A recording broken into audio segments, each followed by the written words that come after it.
কারবালায় Mualla সম্বন্ধে আমি আর কি বলবো সংক্ষিপ্ত বক্তব্যের মধ্যে।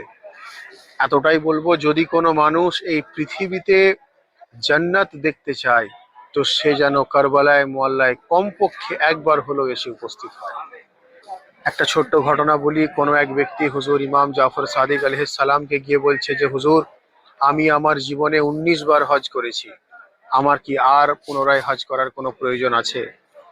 ইমাম ফরমালেন, ইবাদত যত বেশি করবে তত তুমি ফয়জ ও বরকত হাসিল করতে পারবে, কিন্তু যেহেতু তুমি 19 বার হজ করে নিয়েছো, তুমি অন্তত আর একবার হজ করে নাও, তাহলে তুমি কারবালায় মুআল্লায় আমার পূর্বপুরুষ ইমামে হুসাইনের রওজা মোবারকে হাজির হবার অন্তত একবার তুমি সওয়াবের হকদার হয়ে যাবে। অর্থাৎ 20 বার হজ করা একবারে কারবালায় মুআল্লায় হাজির হবার সমান।